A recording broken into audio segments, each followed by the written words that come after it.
دو بھائی۔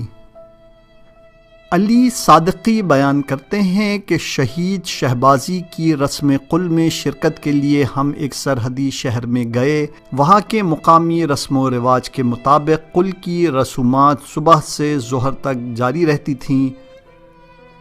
ظہر کے وقت مہمانوں کے لیے لوٹا اور لگن لے آتے اور اس میں ہاتھ دھلا کر دن کا کھانا پیش کیا جاتا اور کھانے کے ساتھ ہی تقریب اپنے اختتام کو پہنچ جاتی۔ ہم جیسے ہی تقریب میں داخل ہوئے تو دیکھا کہ جواد ایک اہم جگہ پر براجمان ہے اور اس کے ساتھ ابراہیم بھی بیٹھا ہوا ہے۔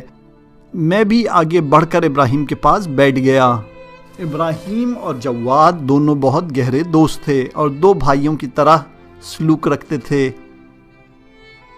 ان کے مذاق اور ان کی نوک جھوک بھی کافی دلچسپ ہوتی۔ تقریب جیسی ختم ہوئی تو میزبانوں میں سے دو افراد اٹھے اور پانی کا برتن اور لگن لے آئے۔ وہ سب سے پہلے جواد کے پاس آئے۔ جواد اس تقریب کے آداب کے بارے میں کچھ نہ جانتا تھا۔ ابراہیم نے اس کے کان میں کہا تو وہ تعجب سے اونچی آواز میں کہنے لگا، سچ کہہ رہے ہو؟ ابراہیم نے آرام سے کہا، آہستہ، کچھ بھی نہ کہو۔ اس کے بعد ابراہیم نے میری طرف رخ کیا اور وہ بغیر آواز کے بہت زیادہ ہنس رہا تھا۔ میں نے پوچھا، کیا ہوا ابراہیم؟ نہ ہنسو، بری بات ہے۔ وہ میری طرف منہ کر کے کہنے لگا، میں نے جواد سے کہا ہے کہ جیسے ہی لوٹا تمہارے پاس آئے تو اپنا سر اچھی طرح دھو لینا۔ تھوڑی دیر گزری تو ایسا ہی ہوا۔ جواد نے ہاتھ دھونے کے بعد اپنا سر لوٹے کے نیچے رکھ لیا۔ جواد کے سر اور داڑھی سے پانی ٹپک رہا تھا اور وہ تعجب سے اپنے ارد گرد بیٹھے ہوئے لوگوں کے منہ دیکھے جا رہا تھا۔ میں نے کہا، جواد، یہ تم نے کیا کیا؟ یہ کوئی حمام ہے؟ اس کے بعد میں نے اپنا بسیجی رومال اسے دیا تاکہ وہ اپنا سر خشک کر لے۔ ایک دن اطلاع ملی کہ ابراہیم، جواد اور رضا گودینی چند روزہ مہم ختم کر کے سرحدی چوکی کی طرف واپس آ رہے ہیں۔ ان کی سلامتی کی خبر سن کر ہمیں بہت خوشی ہوئی۔ شہید انداز گو کیمپ کے سامنے سب جمع ہو گئے۔ تھوڑی دیر گزری تو ان کی گاڑی آ کر رکی۔ ابراہیم اور رضا گاڑی سے اترے۔ سب جوان خوشی خوشی ان کے گرد جمع ہو گئے اور گلے ملنے لگے۔ ایک جوان نے پوچھا، آقا ابراہیم اور جواد کہاں ہیں؟ اچانک سبھی خاموش ہو گئے۔ ابراہیم بھی تھوڑی سی دیر خاموش رہنے کے بعد غم و اندوہ سے ڈوبی ہوئی حالت میں بولا، جواد۔ اس کے بعد اس نے آہستہ سے گاڑی کی پچھلی سیٹ کی طرف دیکھا۔ وہاں ایک شخص لیٹا ہوا تھا جس کے اوپر کمبل پڑا تھا۔ سب جوان خاموش ہو گئے۔ ابراہیم نے کہا، جواد، جواد۔ اچانک اس کی آنکھوں سے آنسو جاری ہو گئے۔ کچھ جوانوں کی تو روتے روتے چیخ نکل گئی، جواد، جواد۔ سب گاڑی کے پچھلی سیٹ کی طرف گئے۔ سب رو رہے تھے کہ اچانک جواد کی آنکھ کھل گئی۔ وہ اٹھ کر بیٹھ گیا اور پوچھنے لگا، کیا ہوا، کیا ہوا؟ وہ ہکا بکا اپنے ارد گرد کھڑے جوانوں کی طرف دیکھ رہا تھا۔ سارے جوان اشک آلو چہرے لیے غصے کی حالت میں ابراہیم کی طرف لپکے، مگر وہ وہاں سے ہٹ کر جلدی جلدی عمارت کے اندر داخل ہو چکا تھا۔ پستول۔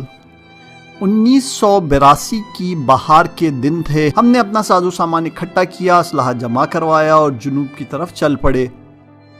جنگی ہیڈ کوارٹر کے حکم کے مطابق طے پایا تھا کہ خوزستان میں ایک بڑا حملہ کیا جائے۔ یہی وجہ تھی کہ سپاہ اور بسیج کی بھاری نفری جنوب کی طرف نقل مکانی کر چکی تھی۔ انداز گوہ گروپ بھی سپاہ گیلان غرب کے جوانوں کے ساتھ جنوب کی طرف جانے پر تیار ہو گیا۔ آخری دنوں میں سپاہ کرمان شاہ کی طرف سے یہ اطلاع دی گئی کہ برادر ابراہیم ہادی نے ایک پستول لیا تھا جو ابھی تک انہیں تحویل میں نہیں دیا گیا۔ ابراہیم نے بہت کہا کہ میرے پاس پستول نہیں ہے، مگر کوئی فائدہ نہیں ہوا۔ میں نے کہا، ابراہیم، شاید تم نے پستول لیا ہو اور واپس دینا بھول گئے ہو۔ اس نے تھوڑی دیر سوچنے کے بعد کہا، اتنا تو مجھے یاد ہے کہ میں نے لیا تھا، مگر اس کے بعد میں نے محمد کو دیا تھا کہ وہ واپس جمع کروا دے۔ بعد میں جب چھان بین کی تو پتہ چلا کہ پستول محمد کے پاس ہی رہ گیا تھا اور اس نے واپس نہیں کیا تھا۔ اوپر سے وہ ایک ہفتے پہلے تہران واپس چلا گیا تھا۔ ہم تہران میں محمد کے پتے پر پہنچے تو معلوم ہوا کہ وہ یہاں سے اپنے گاؤں کی طرف چلا گیا ہے جو اصفہان اور یزد کے راستے میں ہے۔ اسلحہ واپس کرنا ابراہیم کے لیے بہت زیادہ اہمیت کا حامل تھا، اس لیے وہ کہنے لگا کہ آؤ چلو ہم محمد کے گاؤں کی طرف چلتے ہیں۔ رات کے وقت ہم اصفہان کی طرف چل پڑے، وہاں سے محمد کے گاؤں چلے گئے۔ الصباح وہاں پہنچ گئے، موسم تقریباً ٹھنڈا تھا۔ میں نے ابراہیم سے کہا بہت اچھے، اب ہمیں کہاں جانا ہے؟ اس نے کہا خدا وسیلہ ساز ہے، وہ خود ہی ہمارے لیے کوئی راستہ سجھا دے گا۔ ہم گاؤں میں تھوڑے گھومے پھرے، ایک سن رسیدہ خاتون اپنے گھر کی طرف جا رہی تھیں، وہ اس گاؤں میں ہم اجنبیوں کو دیکھ رہی تھیں۔ ابراہیم گاڑی سے اترا اور بلند آواز سے کہا سلام ماں جی۔ خاتون نے بھی اچھے لہجے میں جواب دیا وعلیکم السلام بیٹا، کسے ڈھونڈ رہے ہو؟ ابراہیم نے کہا خالہ جی آپ محمد کوہپائی کو جانتی ہیں؟ انہوں نے پوچھا کون سا محمد؟ ابراہیم نے جواب دیا وہی جو ابھی ابھی محاذ سے واپس آیا ہے، اس کی عمر تقریباً 20 سال ہے۔ خاتون ہنس دیں، یہاں آؤ۔ اس کے بعد وہ اپنے گھر میں داخل ہو گئیں۔ ابراہیم نے کہا امیر گاڑی کھڑی کر دو، اس کے بعد ہم چل پڑے۔ خاتون نے ہمیں اندر بلایا، اس کے بعد انہوں نے ناشتہ بنایا اور ہماری اچھی خاصی او بھگت کی۔ پھر کہنے لگیں تم اسلام کے مجاہد ہو، خوب اچھی طرح سے کھانا کھاؤ تاکہ مضبوط ہو جاؤ۔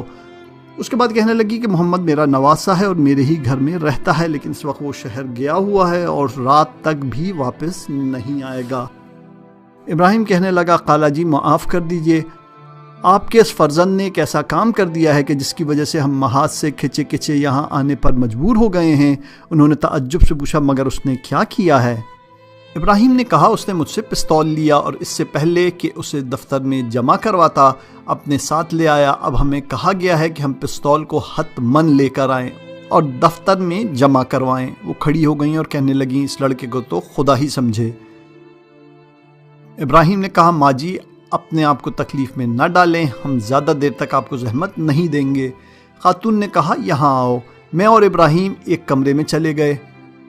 خاتون کہنے لگیں اس الماری میں محمد کا سامان پڑا ہے، کچھ دن پہلے میں نے دیکھا تھا کہ وہ ایک چیز لایا اور یہاں رکھ دی، تم خود ہی تالا کھول کر دیکھ لو۔ محمد نے کہا ماں جی بغیر اجازت کسی کا سامان ٹٹولنا اچھی بات نہیں ہے۔ وہ خاتون کہنے لگیں کہ اگر میں کر سکتی تو خود ہی کھول لیتی۔ اس کے بعد وہ جا کر ایک پیچ کس لے آئیں۔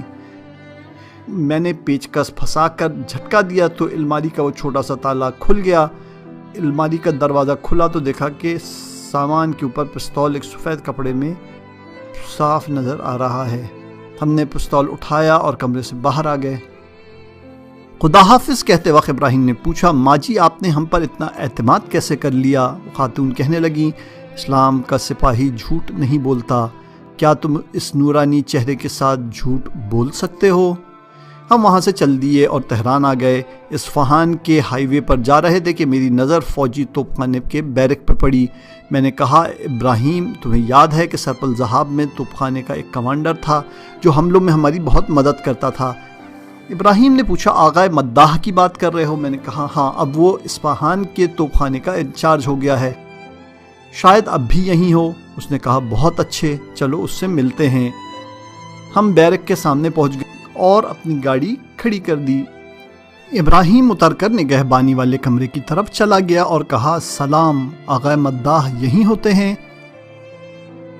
نگہبان نے ابراہیم پر نظر ڈالی اور سر سے لے کر پاؤں تک اس کا جائزہ لینے لگا کہ کردی شلوار، لمبی قمیض، سادہ چہرے والا ایک شخص آغائے مداح بیرک کے انچارج کے بارے میں پوچھ رہا ہے۔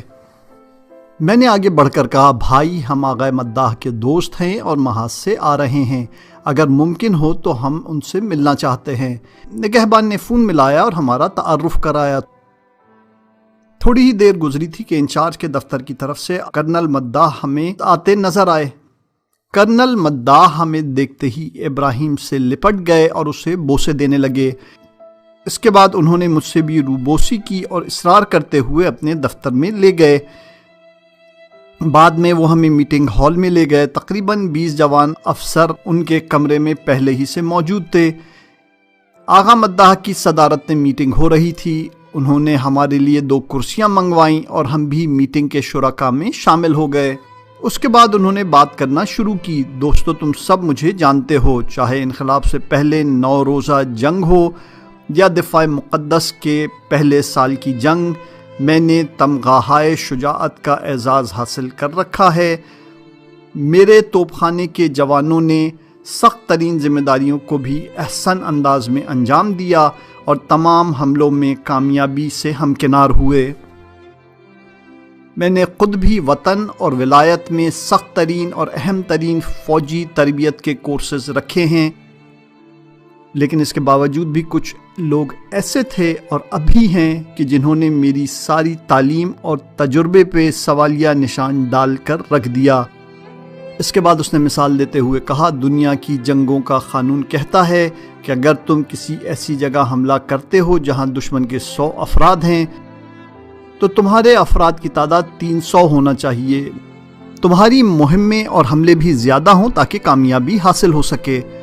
پھر اس نے تھوڑا وقفہ لیا اور اپنی بات کو جاری رکھا، یہ آغا ہادی اور ان کے دوست ایسے کارنامے انجام دیتے رہے ہیں جو واقعاً بہت عجیب تھے۔ مثلاً بعض اوقات انہوں نے 100 افراد سے بھی کم نفری کے ساتھ دشمن پر حملہ کیا، مگر اپنی تعداد سے زیادہ دشمن کے فوجیوں کو مارا یا انہیں اسیر کر لیا۔ میں بھی ان حملوں کی لاجسٹک کا فریضہ انجام دیتا رہتا تھا۔ مجھے اچھی طرح یاد ہے کہ ایک دفعہ یہ لوگ بازی دراز کے علاقے میں حملہ کرنا چاہتے تھے۔ اس وقت جب میں نے حملہ کرنے والوں کے ساز و سامان اور دوسری جنگی شرائط کا جائزہ لیا تو اپنے دوست سے کہا، یہ لوگ حتماً شکست سے دوچار ہوں گے۔ لیکن میں نے اپنی آنکھوں سے دیکھا کہ انہوں نے نہ صرف دشمن کے ٹھکانوں پر قبضہ کر لیا بلکہ اپنے سے بہت زیادہ تعداد میں دشمن کے فوجیوں کو بھی ٹھکانے لگا دیا۔ میٹنگ میں موجود ایک جوان افسر نے کہا، بہت اچھے آغا ہادی، اگر آپ خود ہی اس حملے کی تفصیلات بتا دیں تو اچھا رہے گا تاکہ ہم بھی کچھ سیکھ لیں۔ ابراہیم جو سر نیچے جھکائے بیٹھا تھا کہنے لگا، نہیں میرے بھائی، ہم نے تو کچھ بھی نہیں کیا۔ آغا مداح نے کچھ زیادہ ہی مبالغہ کر دیا۔ ہم نے کچھ بھی نہیں کیا، جو کچھ تھا وہ صرف خدا کا لطف و کرم تھا۔ آغا مداح نے کہا، ان سے اور ان کے دوستوں سے جو بات ہم نے سیکھی وہ یہ تھی کہ حملہ اور افراد کی تعداد اہم نہیں، بلکہ جنگ میں جو چیز کلیدی حیثیت رکھتی ہے وہ جوانوں کا موریل اور جوش و جذبہ ہے۔ یہ لوگ ایک تکبیر سے دشمن کے دل میں خوف بٹھا دیتے تھے جو سینکڑوں توپوں اور ٹینکوں سے بھی نہیں ہوتا۔ اس کے بعد آغا مداح نے اپنی بات جاری رکھتے ہوئے کہا، ان کا ایک دوست تھا جو جسمانی لحاظ سے چھوٹے قد کا تھا مگر قدرت اور شہامت میں آپ کی توقعات سے بھی کہیں بڑھ کر تھا۔ اس کا نام اصغر وصالی تھا، جو جنگ کے ابتدائی دنوں میں اپنے جوانوں کے ساتھ دشمنوں کے حملے کا دفاع کرتے ہوئے جام شہادت نوش کر گیا۔ میں نے ان بسیجی اور مخلص جوانوں سے قرآن کی عیسائیت کو اچھی طرح سمجھا جس میں خدا فرماتا ہے، اگر تم 20 لوگ صابر اور ثابت قدم رہو تو 200 افراد پر غلبہ پا سکتے ہو۔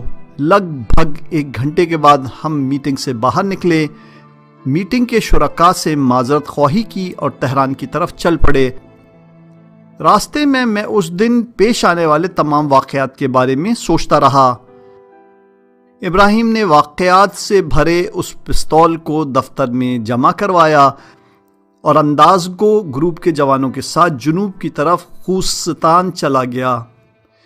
گیلان غرب میں 14 ماہ کا عرصہ تمام تلخ و شیرین واقعات کے ساتھ ختم ہوا۔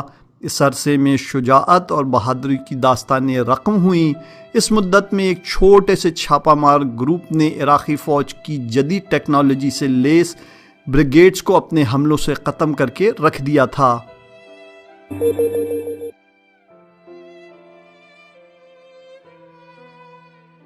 فتح مبین۔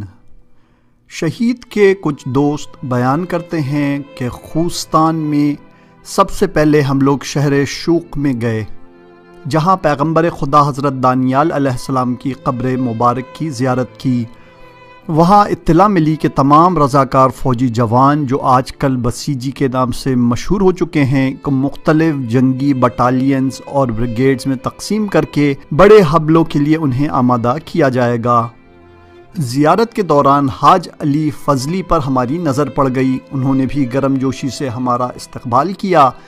حاج علی فوجیوں کی تقسیم بندی کے ساتھ ہی ہمیں اپنے ساتھ المہدی اجل اللہ تعالی فرجہ الشریف بریگیڈ لے گئے۔ اس بریگیڈ میں کچھ بٹالینز بسیجی جوانوں کی اور کچھ بٹالینز فوجیوں کی تھیں۔ حاج حسین نے بھی اندازگو گروپ کے جوانوں کو بٹالینز میں تقسیم کیا۔ اندازگو کے اکثر جوانوں نے جاسوسی کی ذمہ داریاں اپنے سر لے لیں۔ کسی بٹالین کے ساتھ رضا گودینی تھا، کسی کے ساتھ جواد اور کسی کے ساتھ ابراہیم۔ فوجیوں کی تیاری کا کام بہت جلد انجام پا گیا۔ سپاہ کے لیے جاسوسی کے فرائض سر انجام دینے والے جوانوں کو اس محاذ پر کام کرتے کئی ماہ ہو چکے تھے۔ دشمنوں کے زیر قبضہ تمام علاقوں کی جاسوسی کا مرحلہ مکمل ہو چکا تھا، حتیٰ کہ عراقی فوج کی بٹالینز اور بریگیڈز کے ٹھکانے تک مشخص ہو چکے تھے۔ 21 مارچ سن 1982 کو یا زہرا سلام اللہ علیہا کے کوڈ ورڈ کے ساتھ مارکہ فتح المبین کا آغاز ہو گیا۔ اس دن سہ پہر کے وقت سپاہ کی طرف سے بٹالینز کے کمانڈرز اور ڈپٹی کمانڈرز کو حملے کے علاقے میں لے جایا گیا اور دور ہی سے اس علاقے میں ہونے والے حملے کی وضاحت کر دی گئی۔ اس حملے کی سب سے بھاری اور سخت ذمہ داری المہدی بریگیڈ کی بٹالینز کے سپرد کی گئی۔ 21 مارچ 1982 کو جیسے ہی مغرب کا وقت نزدیک ہوا تو جوانوں کا جوش اور جذبہ بڑھ گیا۔ نماز کے بعد فوج حرکت میں آ گئی۔ میں ایک لمحے کے لیے بھی ابراہیم سے جدا نہیں ہوتا تھا۔ بالآخر ہماری بٹالین نے بھی حرکت کی، لیکن کسی وجہ سے میں اور ابراہیم پیچھے رہ گئے۔ رات 2:30 بجے ہم بھی چل پڑے۔ رات کی تاریکی میں ہم ایک ایسی جگہ پہنچ گئے جہاں ایک میدان کے وسط میں بٹالین کے جوان بیٹھے ہوئے تھے۔ ابراہیم نے پوچھا، تم لوگ یہاں کیا کر رہے ہو؟ تمہیں تو دشمن کی سرحد پر حملہ کرنا تھا۔ انہوں نے جواب دیا، کمانڈر کا یہی حکم ہے۔ میں اور ابراہیم نے آگے بڑھ کر کمانڈر سے پوچھا، آپ نے جوانوں کو اس میدان میں کیوں ٹھہرا دیا ہے؟ ابھی تھوڑی دیر بعد اجالا ہو جائے گا، یہاں ان کے لیے نہ کوئی جائے پناہ رہ جائے گی اور نہ کوئی مورچہ، یہ مکمل طور پر دشمن کی گولیوں کی زد میں ہیں۔ کمانڈر نے کہا، ہمارے آگے بارودی سرنگوں کا جال بچھا ہوا ہے، ہمارے پاس کوئی بم ڈسپوزل اسکواڈ کا ماہر بھی نہیں ہے۔ میں نے ہیڈ کوارٹر میں فون کیا ہوا ہے، بندہ راستے ہی میں ہے۔ ابراہیم نے کہا، اتنی دیر تک تو ہم انتظار نہیں کر سکتے۔ اس کے بعد اس نے جوانوں کی طرف رخ کر کے کہا، اپنی جان پر کھیل سکنے والے کچھ رضاکار میرے ساتھ آئیں تاکہ ہم راستہ کھول سکیں۔ کچھ جوان اس کی طرف دوڑتے ہوئے آ گئے۔ ابراہیم بارودی سرنگوں سے بھرے میدان میں اتر گیا۔ وہ اپنا پاؤں زمین پر گھسٹتا اور آگے کی طرف بڑھتا جاتا۔ باقی جوان بھی ایسا ہی کر رہے تھے۔